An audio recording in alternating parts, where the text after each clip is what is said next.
Kita ini sampai hari ini sudah memasuki hari ke-7 ya. Mungkin ada yang ke-6, ada yang ke-7, monggo saja. Yang ke-7 puasa kita wajib bersyukur. Malam ini juga kita bisa menghadiri, mengikuti sholat jamaah tarawih dan nanti insya Allah isya tadi, kemudian nanti dilanjutkan tarawih. Kita diberikan kesehatan oleh Allah Subhanahu wa taala. Kita bersyukur banyak kenikmatan yang kita rasakan. Coba kalau kita bandingkan dengan sedulur-sedulur kita, saudara-saudara kita yang sekarang sedang mondok di sebelah jalan itu ya, di Senopati, rumah sakit Senopati, luar biasa. Kita diberikan alam yang indah ini, alam semesta dunia. Kita bisa menghirup udara untuk bernafas, untuk menjalankan kehidupan. Kita butuh oksigen dan itu disediakan gratis oleh Allah Subhanahu wa taala. Gratis. Ya kan, kalau kita sehat gratis. Tapi begitu kita nanti harus membutuhkan oksigen yang ada di dalam tabung itu, tabung oksigen dipasang di hidung kita, maka tidak gratis lagi. Mahal itu, satu tabung bisa ratusan ribu rupiah. Ketika dulu kita mengalami pandemi COVID itu, tabung gas oksigen itu menjadi hal yang langka, sempat langka. Jadi alhamdulillah Allah sudah menyediakan di alam ini oksigen di udara kita ini. Oksigen itu di udara kita ini hanya ada sekitar 21%.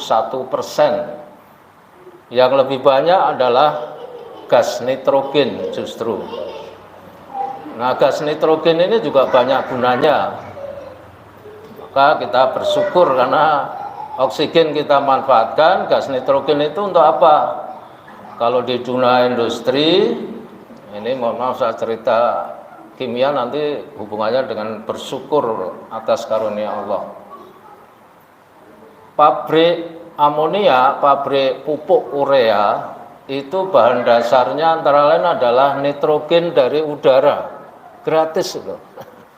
Disedot dari udara, dipisahkan, didestilasi antara oksigen dan nitrogennya, kemudian nitrogennya direaksikan dengan hidrogen, gas hidrogen yang berasal dari cracking batu bara atau minyak bumi, kemudian bereaksi menjadi amonia. Amonianya nanti direaksikan dengan CO2, gas asam arang kalau sehari-hari, gas karbon dioksida,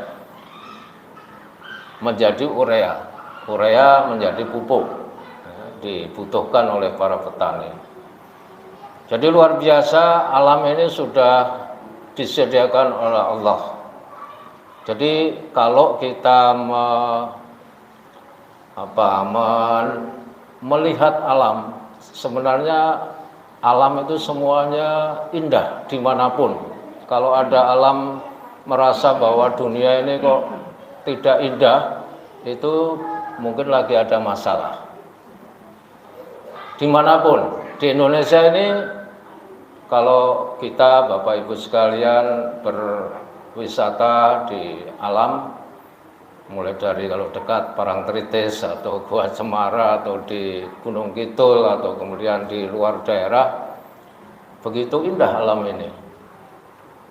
Orang Arab itu kalau ke Indonesia itu merasakan katanya seperti gambaran surga.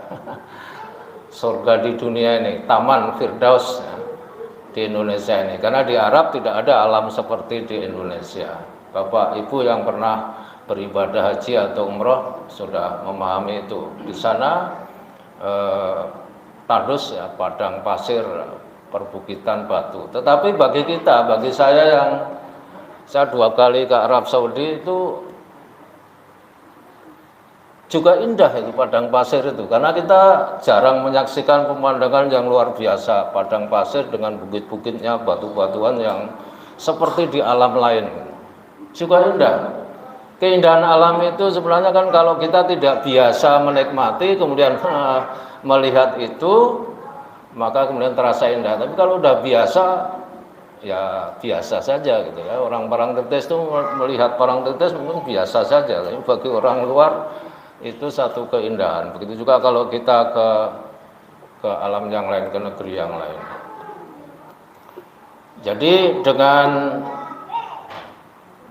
apa? Dengan karunia Allah Subhanahu wa taala berupa alam bumi dan alam semesta yang dilengkapi dengan segala sarana dan prasarana itu, kita bisa bertadabbur ya. Bertadabbur kemudian nanti bersyukur. Bertadabbur itu ya kita melihat, menikmati, merenungkan, memikirkan tentang alam semesta ini. Alam ini berarti ada yang menciptakan. Tidak mungkin sesuatu tidak ada penciptanya. Ini bagi kita yang beriman ya, orang muslim. Bagi orang-orang yang tidak beriman tentu menganggap alam semesta ini ya terjadi dengan sendirinya. Nah itu bertadabbur dan memikirkan tentang alam semesta itu juga sudah disitir ya, sudah difirmankan oleh Allah Subhanahu wa taala dalam Al-Qur'an, yang mungkin Bapak Ibu juga sudah tahu di surah Ali Imran ayat 190 sampai 191 ya. Ini saya bacakan, saya nggak hafal ini, jadi izin nyontek. A'udzu billahi minasyaitonir rajim. Bismillahirrahmanirrahim. Inna fi khalqis samawati wal ardi wa ikhtilafil laili wan nahari la ayatil liulil albab. Ini ayat yang 190, kemudian ayat selanjutnya itu masih bersambung. Walladzina yadhkuruna Allaha fi qiyaman wa qu'udan wa 'ala junubihim wa yatafakkaruna fi khalqis samawati wal ard. Rabbana ma khalaqtana hadza batilla subhanaka wa qina adzabannar. Ini hanya 2 ayat, yang lain masih ada ayat misalnya di surat Al-Jathiyah ayat 30 itu ayat 13 itu juga ada firman Allah yang meminta atau menunjukkan bahwa kita diminta untuk merenungkan ciptaan Allah ini. Sekaligus kalau kita merenungkan, tidak hanya merenungkan, tapi itu akan menjadi inspirasi bagi kita untuk mempelajari alam, untuk belajar lebih jauh. Jadi arti dari surat Al-Imran ayat 190 itu, sesungguhnya dalam penciptaan langit dan bumi dan pergantian malam dan siang terdapat tanda-tanda kebesaran Allah bagi orang yang berakal. Ulil albab. Ulil albab itu seperti apa?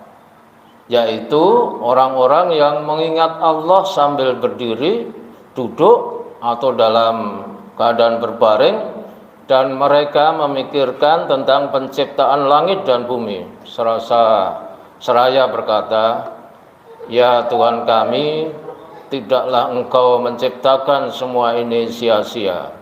Maha suci Engkau, lindungilah kami dari azab neraka.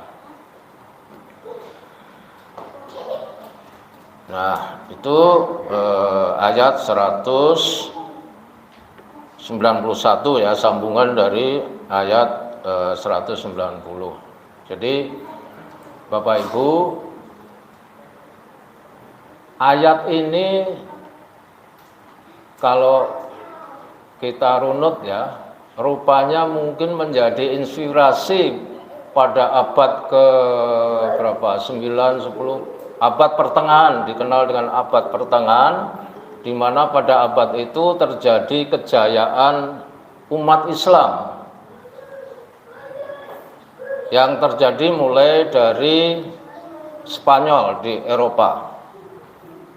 Jadi para ulama yang berasal dari Irak kebanyakan itu kemudian hijrah ke Spanyol. Ceritanya dulu mungkin Bapak Ibu sudah mengenal, ada para ulama sekaligus ilmuwan ini menempuh perjalanan melalui kapal laut ke Spanyol, kemudian setelah sampai di Gibraltar itu ya, pelabuhan di Spanyol bagian selatan itu, kapalnya dibakar sendiri. Kenapa dibakar? Supaya mereka tidak dapat kembali ke negeri asal dan ingin menetap di negara Spanyol, Eropa, dan mengembangkan Islam. Tidak hanya mengembangkan Islam, tapi juga ternyata mereka merintis dan mengembangkan ilmu pengetahuan. Di mana waktu itu Eropa masih dalam masa keterbelakangan, ya, abad ke-8 namanya. Tapi umat Islam yang dipelopori oleh para ulama seperti misalnya yang kita kenal banyak ya, ulama itu Ar-Razi misalnya ya, Al-Jabir ya, kemudian Ibnu Sina ya, itu semua mengembangkan pengetahuan di Eropa itu dengan rupanya diilhami oleh ayat ini. Jadi umat Islam pernah menjadi perintis ilmu pengetahuan pada masanya, tapi kita tahu sekarang kita umat Islam bisa dikatakan kembali terbelakang dibandingkan dengan umat non-Muslim di negara-negara yang Eropa, Amerika, RRT, Korea, Jepang, dan sebagainya. Ini menjadi tantangan bagi kita untuk bagi generasi muda terutama itu untuk semangat ya, diilhami. Jadi Al-Quran, Allah SWT sudah menegaskan supaya kita itu selalu memikirkan terjadinya penciptaan langit dan bumi. Kalau memikirkan langit dan bumi ini kan, langit itu apa yang disebut langit? Bumi ini bagaimana dulu terciptanya? Nah itu kemudian berkembang ilmu yang disebut geofisika ya, dan astronomi antariksa. Tapi sekarang ini yang menguasai ilmu-ilmu itu adalah bukan orang Islam ya. Padahal dulu pelopornya adalah para ulama ilmuwan Muslim. Jadi ini menjadi cambuk, mudah-mudahan kita untuk jadi belajar dari alam, tidak sekedar menikmati keindahan alam, tapi kemudian merenungkan, memikirkan, dan kemudian tergugah untuk belajar, meneliti apa segala yang terjadi di alam ini. Yang di sekitar kita saja sudah kita tidak mungkin menguasai, apalagi yang alam yang lebih luas, alam semesta yang luar biasa ya. Alam semesta ini konon batasnya itu kan tidak jelas seberapa luas alam semesta ini. Langit itu seberapa luas? Itu katanya panjangnya itu 15.000 miliar tahun cahaya. Kalau 15 miliar tahun cahaya, 1 tahun cahaya itu berapa lama? Itu bisa dihitung, dibayangkan begini Bapak Ibu. Cahaya itu, cahaya matahari, cahaya lampu itu punya kecepatan ya 350 km per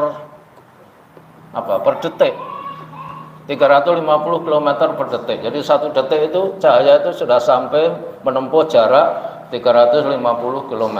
Jadi kalau 1 tahun cahaya, jarak yang ditempuh 1 tahun cahaya itu ya 1 tahun ada berapa detik? Banyak banget ya. 1 jam aja sudah berapa itu? 60 kali 60 ya. 360 detik kali 24 jam kali 1 minggu kali 1 bulan kali 1 tahun. Banyak sekali. Kali 350 km. Itu baru 1 tahun, padahal tadi ada 15 miliar tahun cahaya. Jadi luas banget alam semesta ini, ya, dan itu merupakan ciptaan Allah. Jadi sekarang ini kalau ada ada bintang yang katanya baru ditemukan oleh para astronom, cahayanya baru ditemukan tampak, diamati melalui teleskop, itu belum tentu bendanya masih ada. Kemungkinan itu hanya cahayanya baru sampai ke bumi, bendanya mungkin sudah nggak ada. Ya, karena bintang itu selalu meluruh, berkurang, ya, berkurang. Matahari itu juga secara teori kimia itu reaksi kimia hidrogen dan helium, terus reaksi nuklir, dan itu memancarkan energi terus menerus, dan teorinya suatu ketika itu akan habis. Nah, jangan-jangan kiamat ini sudah mulai dari bintang yang sangat jauh di sana itu. Ya, mungkin bintangnya sudah hilang, meluruh, tapi belum sampai di bumi kita ini.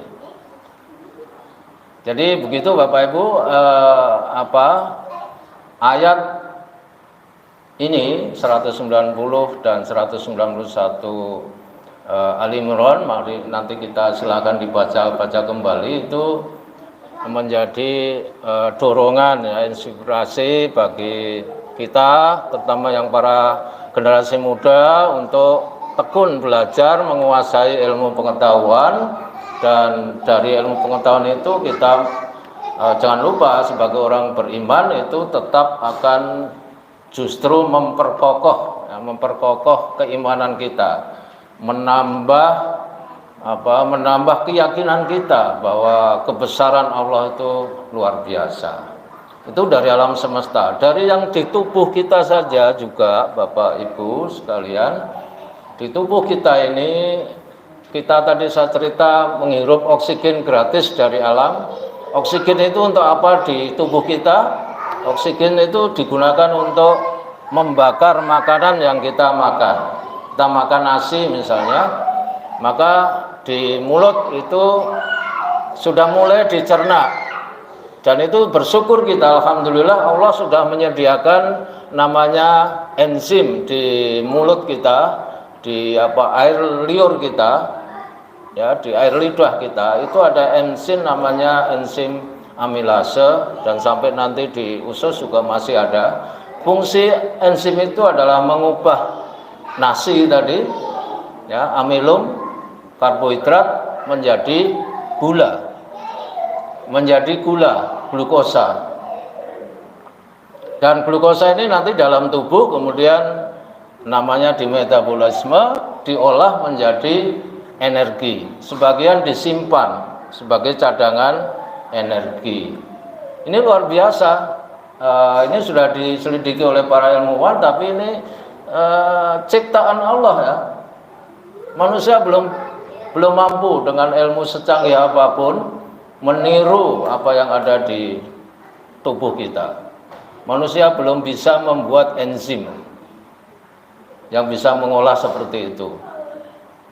Nah, kalau gula yang diproduksi dalam tubuh kita ini tidak bisa diolah karena ada gangguan dalam sistem ginjal kita misalnya, maka kita menjadi pabrik gula. Pabrik gula itu gulanya tidak bisa dimanfaatkan dan ikut mengalir di dalam darah, sehingga itu yang dikatakan orang kadar gula dalam darahnya tinggi, dan kemudian disebut mengalami diabetes mellitus, dan itu resikonya banyak. Dan juga sampai sekarang belum ada obatnya, ya. Jadi kalau udah kena diabetes itu hanya bisa memelihara, ya, tapi tidak bisa menyembuhkan total. Ini karunia Allah kita sehat, ya. Tapi kalau ada yang gulanya tinggi, ya sabar saja, diikuti nasihat dokter supaya mengendalikan gula dengan cara mengendalikan pola makan. Jadi enzim tadi, sekali lagi Bapak Ibu, ini bahan kimia yang belum bisa disintesis atau dibuat di pabrik, ya. Contoh lain juga kebesaran Allah pada rayap. Rayap itu punya enzim selulase namanya. Enzim selulase ini bisa mengubah karbohidrat dalam kayu, dalam serat itu dimakan, dicerna oleh rayap. Maka rayap itu kan makanannya kayu.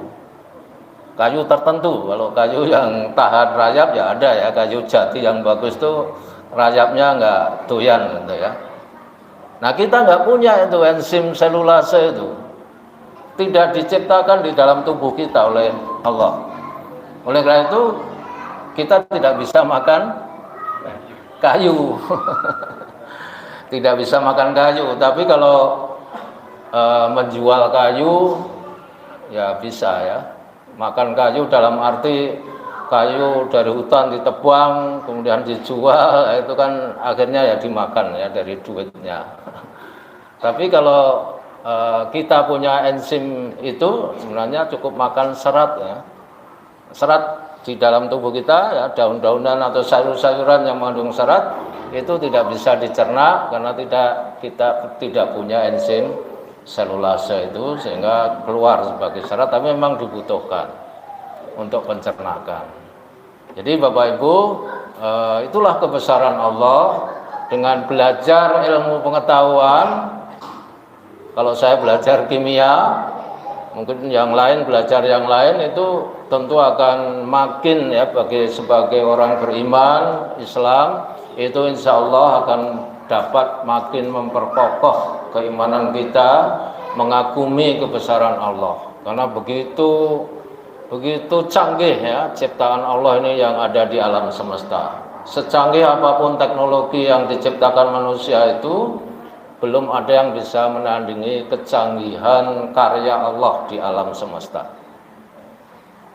Itulah saya kira yang bisa saya sampaikan. Mohon maaf ini mungkin kajiannya agak beda dari yang lain.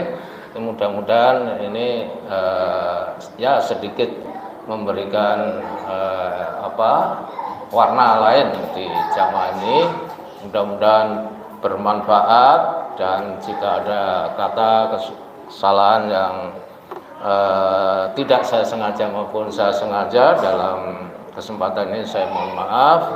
Billahi taufik wal hidayah. Assalamualaikum warahmatullahi wabarakatuh.